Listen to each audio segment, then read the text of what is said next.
It began as a toy over 500 years ago, but has evolved into one of the most versatile aircraft in the world. The machine that Wilbur Wright once thought worthless has become an indispensable part of our world.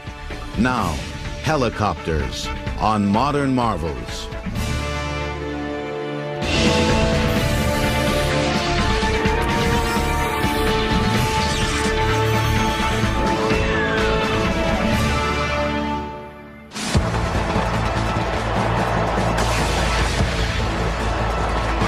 In watching a premier military attack helicopter in action, it's no wonder that many of the world's aeronauts claim that helicopters are the only real flying machines.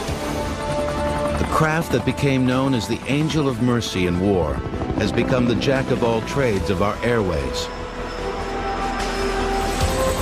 From a transporter of some of the world's most famous and powerful individuals,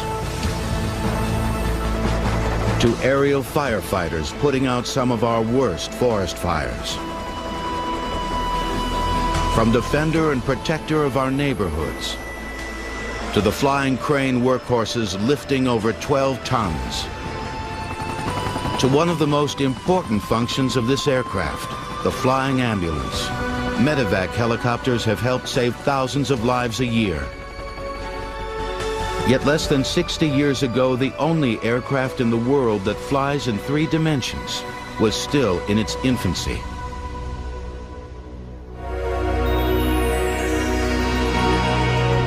The idea of rotary flight dates back to ancient civilization.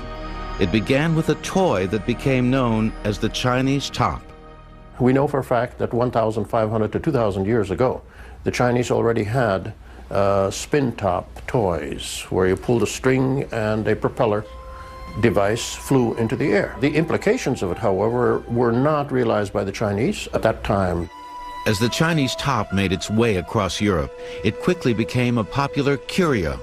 By 1463, the top even began to show up in paintings, such as the famous Christ Child, which depicts Jesus holding one of these toys. Shortly after, in 1483, the first known design concept of a helicopter was put on paper by one of the world's most famous theorists. Leonardo da Vinci was very actively pursuing the challenge of the helicopter with that famous sketch of his and with the description that if the cloth were properly varnished and this screw-like object were turned quickly enough, it would ascend into the air. And if you look back at it, fascinating how close Leonardo da Vinci was to solving the problem of flight. But the man was such a perfectionist that he went beyond the glider, and if he had just stopped for a moment and said, okay, I don't think I can build this, but if I just make it into a fixed wing, that man would have flown 500 years ago. Da Vinci was among many scientists who were teased by maple seeds and dandelion leaves in flight. Various insects and hummingbirds who hovered effortlessly in midair, turned any which way they pleased and could fly in all directions. But without a sufficient source of power to lift a man, the idea of any mechanical flight would remain for centuries a dream.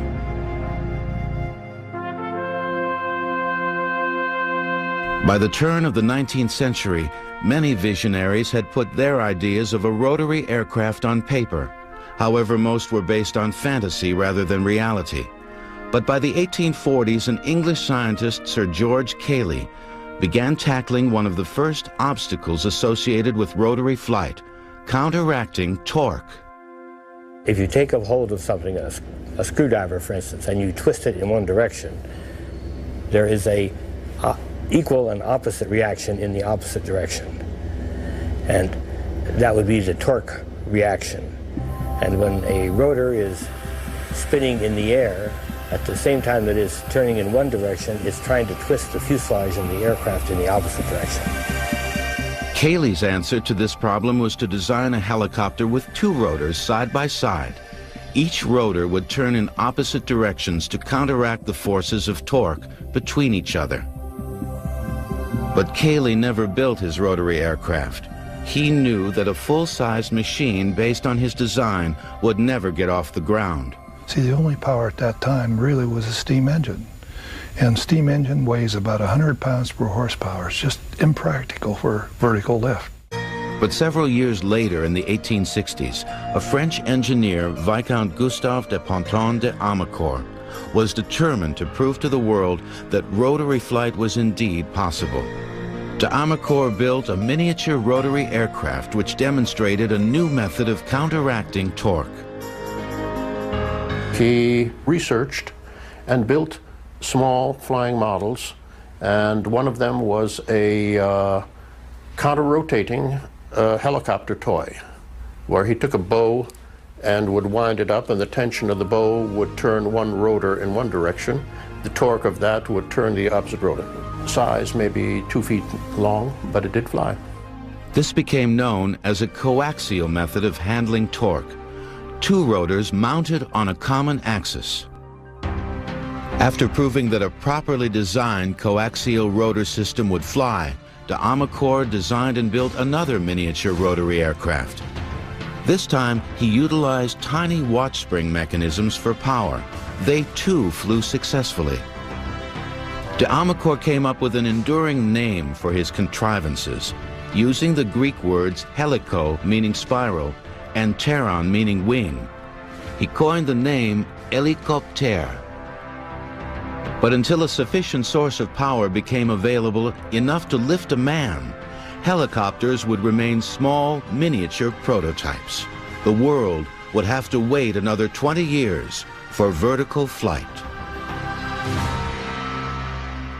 In the 1880s, Thomas Edison attempted to build a helicopter. He created an engine powered by gun cotton. But after his laboratory blew up during one such experiment, he went back to doing what he knew best, developing electrical items. Helicopters will continue in a moment on Modern Marvels. By the mid-19th century, there were many failed attempts to design and build both fixed-wing and rotary-winged aircraft. But the failure of these attempts did not stem from a lack of aerodynamic knowledge. All of these early developments of aviation had to wait for the development of the internal combustion engine, the gasoline engine. Obviously, those people that were trying to fly with manpower, that is by flapping their wings or pedaling a bicycle-like machine, were doomed to failure because of the fact that the human being cannot generate that amount of energy.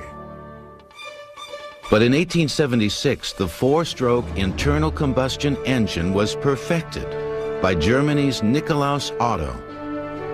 By the turn of the 20th century, the piston engine's power-to-weight ratio was at levels that assured mechanical flight possible, at least with airplanes. On December 17, 1903, near Kitty Hawk, North Carolina, the Wright brothers made the first controlled, sustained airplane flights in a powered, heavier-than-air vehicle. Now, the Wright engine was at about 15 pounds per horsepower, but that was possible for an airplane, but really not for a helicopter. So when the weight of the engine, reciprocating engine, got down to around 3 pounds per horsepower, that's when vertical lift machines would be possible. On September 29, 1907, French aviation pioneer Louis Breguet became the first to leave the ground vertically. He and his craft hovered for 1 minute at an altitude of 2 feet. However, Breguet had no control of his gyroplane number 1, and his craft was tethered to the ground for safety. But on November 13, 1907, another French engineer, Paul Cornu, would also make aviation history.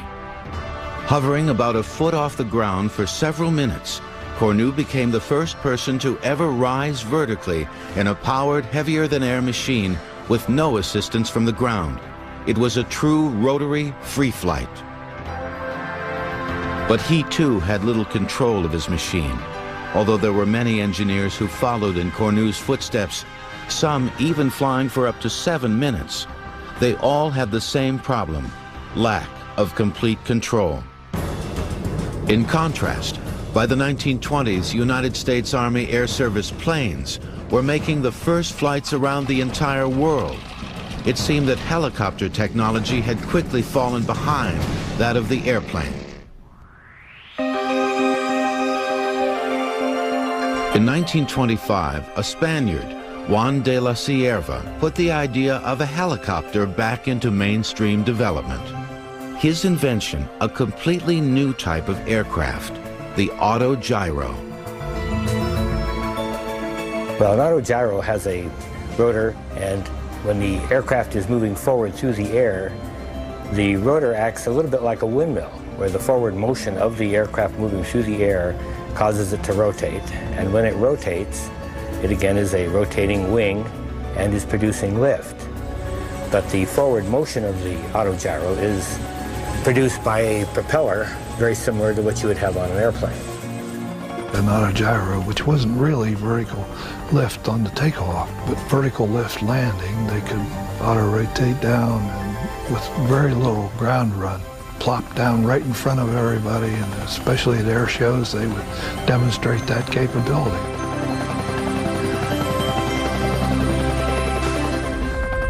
This method of landing is the same basic approach that a modern helicopter would take should its engine fail. Back in the 1920s, Juan de la Cierva proved to the world that to make a safe landing in a helicopter required no engine power and no runway, just a spot big enough for the aircraft. The key to de la Cierva's stable aircraft was his discovery of a phenomenon that only became apparent with rotary-winged aircraft: dissymmetry of lift. De la Cierva had the same annoying problem that many early helicopter designers had. Their craft would tip over before ever leaving the ground. This happened because most rotor blades at the time were rigid. Rotating blades never generate the same force of lift equally throughout their revolution.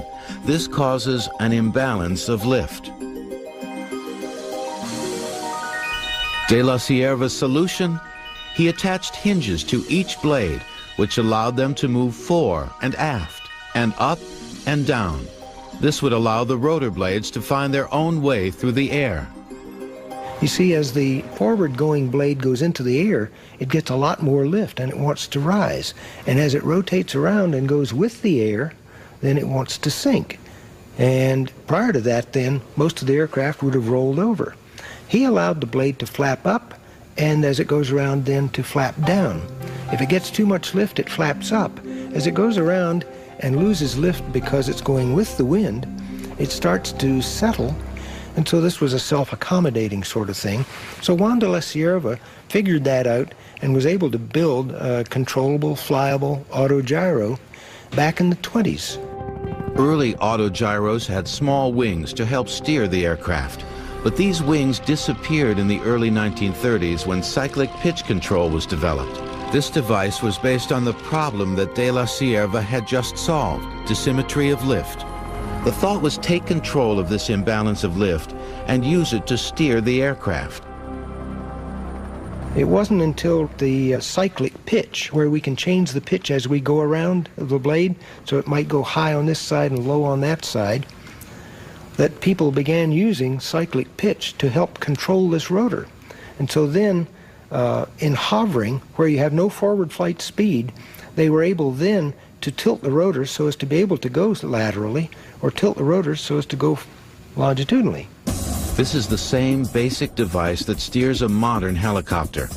When the cyclic stick is moved, a device at the base of the rotor hub alters the pitch of each rotor blade individually as it goes through its cycle of rotation. So where the pitch in a blade is greater, it grabs more air and the blade rises higher. Where the pitch is less, the blade swings lower because it has less air to catch on its surface. The overall effect with this system is the change in the rotor plane, which enables directional control. Modern helicopters also have collective pitch control. Simply put, this lever changes the pitch of all the rotor blades evenly or collectively. This way, the pilot can lift off vertically, steer the aircraft, and with the cyclic stick compensate for those forces of unequal lift.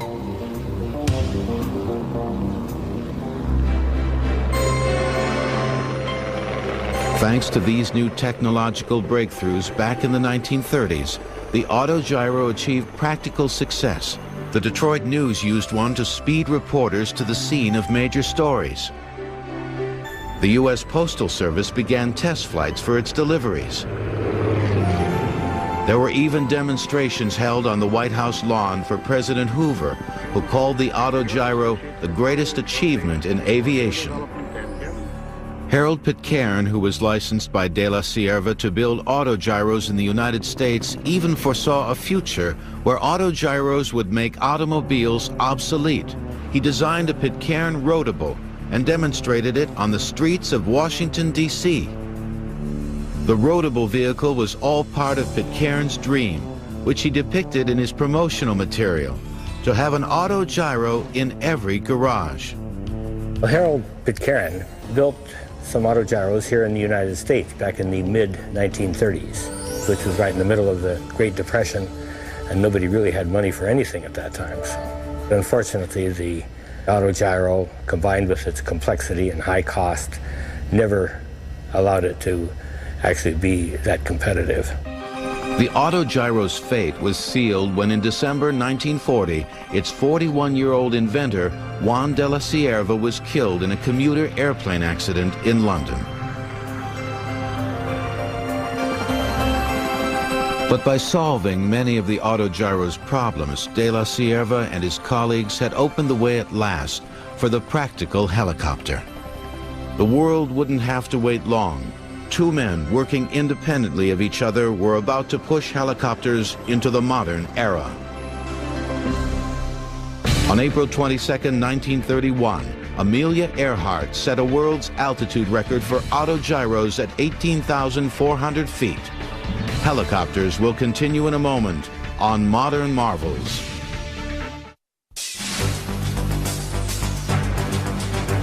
By the middle 1930s, there had been many complicated machines, built in hopes of achieving controlled vertical flight. Few would ever do more than scoot across the ground. But in 1936, a German airplane engineer, Heinrich Focke, had gone beyond conventional thinking. Why go to an elaborate new machine?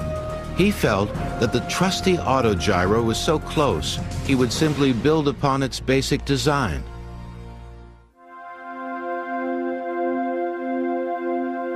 Professor Heinrich Focke was a very brilliant aerodynamicist, a very, very great pioneer who started with the autogyro and then built up his know-how of rotary wings and the lifting and the vibrations and the capabilities. And from there, it was almost a natural step for him in 1935, 1936 to attack the problem of the helicopter, which he very successfully attacked. It resulted in the building of two small helicopters. The two main rotors of the Focke helicopter were side by side. There was one on the left, one on the right. And by rotating in opposite directions, one counteracted the torque of the other. And it had a small propeller in the front that looked like an airplane propeller, but was actually just used to cool the engine. But it was a true helicopter. Heinrich Focke had built the world's first real helicopter. Although it was difficult to fly and maneuver, it could hover, fly sideways, and fly forward or backward. But for all the amazing feats that Focke's FA-61 helicopter achieved, it had little impact on a public already familiar with airplanes and autogyros. That is, until the attractive and daring 25-year-old Hanna Reitsch, known throughout Germany as that nation's first woman test pilot, climbed into the cockpit. Hanna Reitsch was a very gifted test pilot, a very, very tiny, little lady, probably weighing 98 pounds, sopping wet, which was very good for improving the performance. You didn't want a big tank of a guy climbing into an aircraft which had marginal performance. Her flights and her demonstration flights were highly publicized. And those public demonstrations, I think, were pivotal to the cause of the helicopter. In February 1938, Reitsch demonstrated the Focke helicopter inside Berlin's cavernous Deutschlandhalle Sports Arena every night for 3 weeks. She flew from a court about the size of a basketball court and would take off, fly, hover, turn 360 degrees. And when the films reached the United States, I think they also created a tremendous amount of interest in the helicopter here. And Hannah Reich, interestingly enough, is a member of an organization that I'm a member of, which is the International Women Helicopter Pilots, more commonly or better known as the Whirly Girls. And because Hannah Reich was the first woman to ever pilot a helicopter, she's considered Whirly Girl #1. And presently, we have over 1,000 members of the Whirly Girls, and all of them must be rated pilots, and they're from 28 different countries. As Hannah Reich continued to break virtually every helicopter world's record, an American-Russian immigrant, Igor Sikorsky, was about to change the course of helicopter history. Igor Sikorsky was no stranger to aeronautics. By the mid-1920s, he had built one of the most successful airplane companies in the world, Sikorsky Aviation. In 1929, the company became a subsidiary of United Aircraft, giving Sikorsky time to pursue a lifelong dream, helicopters. As a boy in Russia in 1909, Sikorsky had built several unsuccessful helicopters, but by 1931, he was ready to tackle the task again. Dad got back into helicopters in the very early 1930s. At that time, you could say his work, 9 to 5, were the large clipper ships, the flying boats for Pan American Airways and for a number of other airlines. But already in 1931, 32, 33, you begin to see the sketches increasing in volume, the sketches of a helicopter. And by 1935, 1936 already, I was building small little models that he would then demonstrate to his engineers or take up to the board of directors of United Aircraft, as it was called in those days. Sikorsky's sketches resulted in a unique design for the time period, a single main rotor. Up until the late 1930s, most helicopters that had lifted off the ground were either coaxial in design or had at least 2 main rotors, such as the Fokker helicopter. A number of people had tried to build a single main lifting rotor machine, but actually none of them were successful until that time. And in fact, many authorities considered the single main lifting rotor machine to be technically and theoretically impossible. It just could not be done. However, by 1936, 1938, Igor Sikorsky had zeroed in and sat down on this concept and was beginning to develop the necessary hardware, the necessary design philosophy for a single rotor machine. On September 14, 1939, Sikorsky began cautious flight tests in his single main rotor VS-300. He kept his craft tethered to the ground while he slowly worked the kinks out of his design. Concentrating heavily on how to control his craft, Sikorsky focused on a rear tail rotor configuration. He tried everything from no tail rotor to 3 tail rotors. He was trying to obtain some of the other control movements of the helicopter with these other rotors. He finally got rid of the rest of the other ones and ended up with a single tail rotor back there to counteract torque and also to give the pilot control of rotating the helicopter to the left or rotating it to the right. So the tail rotor really performs both of those functions, counteracting torque and providing directional control. The tail rotor was, and it still is with modern helicopters, controlled with foot pedals. When the pilot wants to turn the helicopter to the left, he pushes the left pedal in, which decreases the angle of the rear rotor blades, allowing the natural forces of torque to turn the fuselage to the left. Pushing in the right pedal increases the pitch of the rear rotor blades, causing them to bite the air harder and overcompensates the forces of torque, and the aircraft swings to the right. But for Igor Sikorsky in 1940, creating this design concept did not happen overnight. There were many flight tests that would demand numerous modifications, so many that Sikorsky's mechanics affectionately nicknamed the VS-300 as Igor's nightmare. The memories are very vivid of the very early flights of VS-300. Those benign, beautiful, warm spring days of 1940, as the helicopter would be hovering just in a parking lot behind the Sikorsky factory. And I remember you could touch it the way you could touch a living thing like a horse or a dog. And you had that affection for it. Igor Sikorsky's VS-300 was America's first successful helicopter. His design and patent became the basis for future modern helicopters. Our Army Air Force at that time became very interested in the aircraft and gave him $50,000 to finish the development of that aircraft. United Aircraft, of course, added a lot of money to that, and they developed then, under Air Force contract, the XR-4.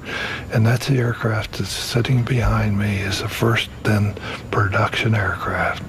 This is the only remaining prototype of the XR-4. By the end of World War II, over 400 Sikorsky helicopters had rolled off the assembly lines. Military leaders first thought of the helicopter as a scouting tool, but the helicopter quickly proved to be capable of much more. During the last years of World War II, many stranded victims were rescued in spots that only the helicopter could reach. The military was impressed with the life-saving potential of this new machine. The helicopter had shown that it could be a truly useful aircraft, a rotary-winged angel of mercy. In years to come, it would be that and more, in peace as well as war. The first helicopter hoist rescue took place in November 1945 with the Sikorsky R-5. The helicopter pulled 2 seamen from a sinking barge off the coast of Connecticut. Helicopters will continue in a moment on Modern Marvels. Early helicopter pioneers all had one thing in common. There wasn't much of a technological track record to follow. Much of the early designs were based on intuition. Well, use your best judgment and your imagination and do what you think you have to do to conceive and develop a system that will work. If it works, you made it, like we did 55 years ago on the 11th of April, 1943. Frank Piasecki built and flew America's second successful helicopter, the Piasecki PV-2. Just like Igor Sikorsky before him, Piasecki's first flights in a helicopter were tethered to the ground for safety. It was a kind of a windy day, but we started the machine up, and we had my mother's clotheslines I borrowed to hold the machine to the ground. And all of a sudden, a gust of wind came along, lifted me up off the ground, broke the ropes. Everybody ran away, and just by some stroke of the Lord, I moved my head in the right direction and countered the turn that the wind did, and came back on the ground and stopped. And the machine was saved. And that was our first takeoff. Piasecki's PV-2 helicopter evolved into a fully controllable aircraft. Just like the other early helicopter pioneers, Piasecki's machine took months to perfect. Not only were engineers dealing with the unknown, but with helicopter technology being so complex and so new, gathering support for such endeavors wasn't always easy. If you said, I'm designing a helicopter, people would look upon you as a nut. It was known that it had a lot of failures by many different people and many celebrated engineers. And therefore, who the hell are you that you're going to design a helicopter that will fly? So get out of my way. But by the time the clouds of World War II began to part, more than 50 companies were working at helicopter development, all hoping for a governmental contract. It was Frank Piasecki who got the attention of the Navy. Frank Piasecki designed a helicopter that had 2 rotors, but instead of being a lateral twin, meaning that it had rotors on each side, he put one of the main rotors at the forward end of the helicopter, and the other main rotor at the aft end of the helicopter. Again, they rotated in opposite directions so that each one compensated for the torque reaction of the other. And Navy then gave us an order for 10 of them because they wanted to try out a squadron of them. And with those 10, they were able to apply this new thing that they had, which gave them 1,800 pounds of vertical lift, which gave them more speed, which gave them more maneuverability, towing things, for instance, minesweeping.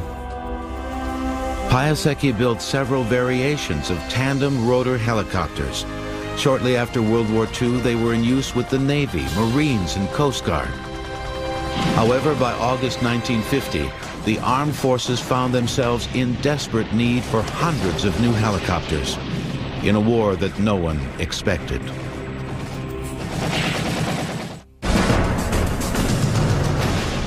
Without a doubt, the Korean War convinced all of the skeptics, because within a few months after the start of the war, the helicopter had gone to almost priority number one. It was used for medical evacuation. It began to be used for the rescue of pilots down behind enemy lines. At first, the majority of the helicopters in use were Frank Piasecki's PV-3s, more commonly known as Flying Bananas.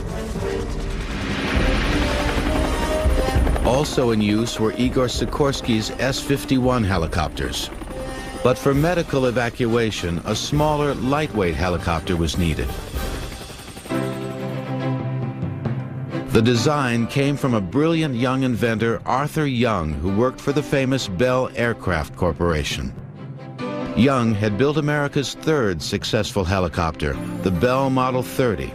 This craft first flew on June 26, 1943, only 2 months after Piasecki had lifted off the ground for the first time. Yet 2 years later, after an evolution of refinements and improvements, Arthur Young churned out the Bell 47 helicopter. The Bell 47 became the symbol of hope for American soldiers during the Korean War. They soon became an integral part of MASH units, or Mobile Army Surgical Hospitals. With its bulbous plastic cockpit, the Bell 47 quickly became one of the most recognizable helicopters in the world. Its characteristic clop, clop, clop, clop sound resulted in the coined term chopper. And by the end of the Korean War, I believe the helicopter had evacuated well over 100,000 wounded troops and had, what is equally significant, had rescued and brought to safety something like 1,200 pilots from behind enemy lines, men that would have faced capture, starvation, torture, and probably death if it had not been for the helicopter. In 1953, the Korean War was over, but helicopters would soon become more than scout and rescue machines. They would become a viable military weapon in a distant conflict that would become known as the Helicopter War. However, harmony between helicopters and the military in Vietnam would take a little time. Virtually all helicopters utilized piston engines, which relative to their size and weight were bulky and weak. When enlarged, they took up too much space and could barely lift themselves and a large payload. The military quickly turned to the turbine engine, a source of power that throughout the 1950s was still in the experimental stages. But by the 1960s, after a series of refinements and improvements, the turbine engine was in mass production. The turbines were not introduced into helicopters until the mid to late 50s. And by the time the Vietnam War had gotten into full swing, the military had converted most of its helicopters to turbine engines. And again, those helicopters were all fairly large, and the turbine engine functions very well in helicopters of that size. It gives them a much better power-to-weight ratio. A turbine engine has a spinning fan that sucks air into a combustion chamber where it is mixed with fuel and ignited. As the fuel burns, it produces hot gases which shoot into the turbine, causing it to spin. Attached is a shaft that turns the rotor and any other devices connected to it, such as gearboxes for the rear tail rotor and power generators, etc. A reciprocating engine, for the horsepower it delivers, its weight to horsepower ratio is generally about equal. So, I mean, if you had a 400 horsepower engine, it's going to weigh about 400 pounds. In a turbine engine, it's about half. If you have a 400 horsepower engine, it's going to weigh about 200 pounds. And in a helicopter, just like any aircraft, weight is precious. It was a turbine-driven helicopter that became the symbol of the Vietnam War. The Bell HU-1, more commonly known as the Huey, a nickname the Army pilots came up with based on the helicopter's initials. My first few months in Vietnam was flying Hueys. I think the Huey was the most versatile helicopter in the Vietnam War, and like I said, I think it became one of the most versatile helicopters ever built, just by its pure design and its capabilities. Easy to train pilots for, take enough troops, a squad, say. You could put hard mounts on the outside of the aircraft and turn it into a gun platform if it had to be. You could put litters inside and use it as an air ambulance. You could take an aircraft and configure it very quickly for 3 or 4 or 5 different kind of missions. But flying these machines in war exposed both pilot and aircraft to great risk. While rescuing wounded soldiers, often from the front lines, helicopters became large moving air targets for the enemy. There was really nothing really bulletproof about a Huey other than that it was a pretty simple design, and there was a few critical components, and if they were hit, it would knock it out of the sky. There was a lot of helicopters lost in Vietnam, and a lot of helicopter pilots lost their lives in Vietnam because of just the pure exposure, just the amount of hours that were flown. But there was not a more welcome sight to American troops fighting in flooded paddies and look-alike villages than that of the Bell HU-1. The Huey was looked upon as an angel of mercy, one of the most respected machines of that war. I think of the Huey affectionately because we were raised with it. In fact, I'm getting, you get a little emotional just thinking about it. That pop, pop, pop, pop, pop, so classic of a Huey. I went from being an apprehensive manipulator of the controls to becoming a helicopter pilot in the Huey, and I think I'll just always remember that. I'm very fortunate that our department operates a surplus Huey, and I occasionally get to fly it, and I hope it's the last helicopter I fly. I'll always have a soft spot in my heart for the Huey. By the end of the Vietnam conflict, the helicopter had proven itself as an efficient and ubiquitous servant in war. But soon, the world would see that the most dramatic helicopter duty remained the same in peace as in war, rescue.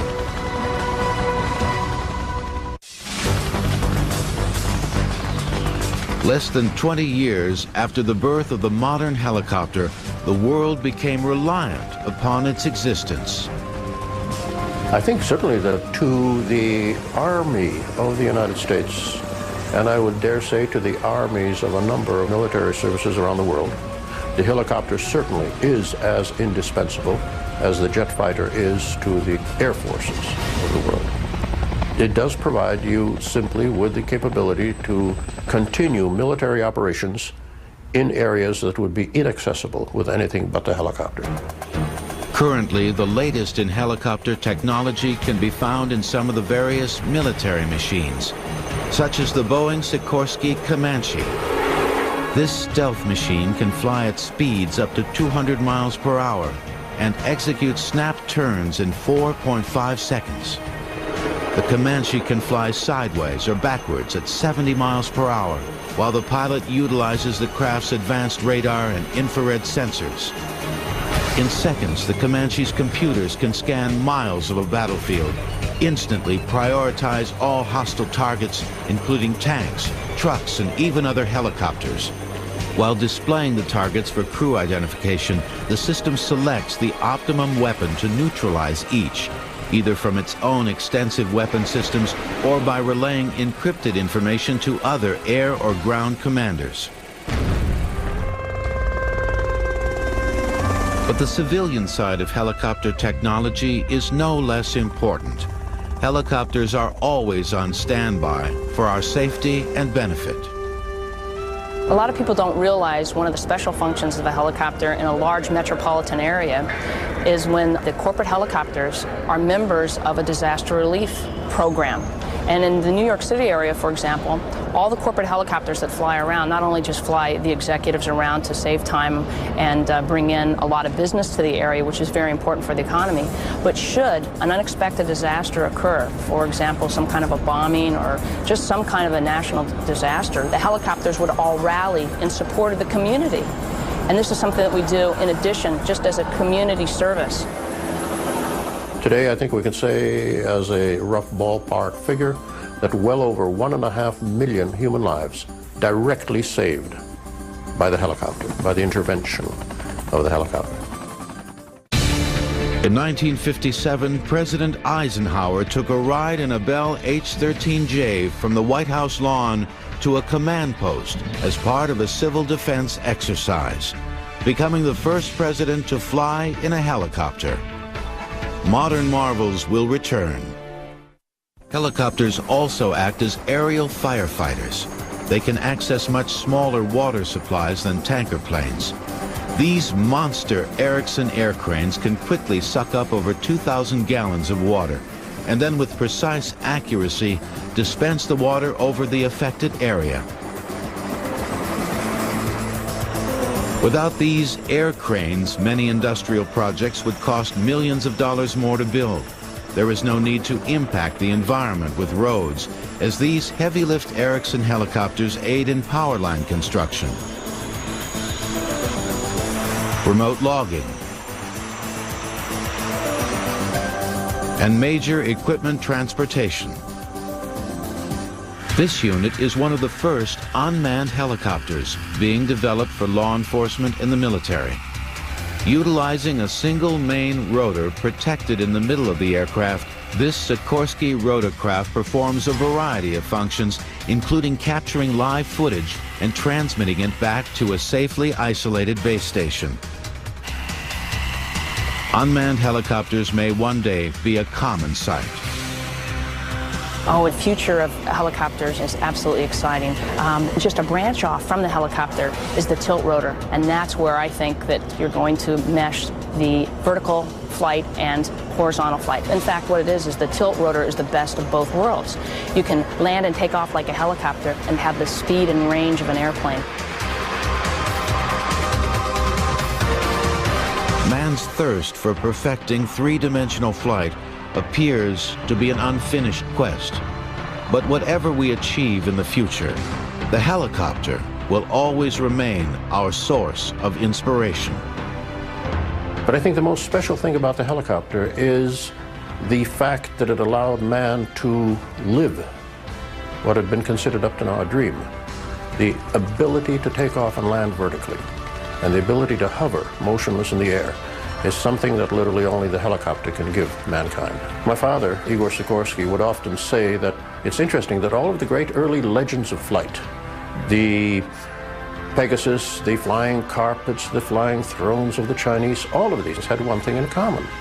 They did not need an airport. These were all vertical takeoff and landing machines. So that is what I consider to be the uniqueness of the helicopter.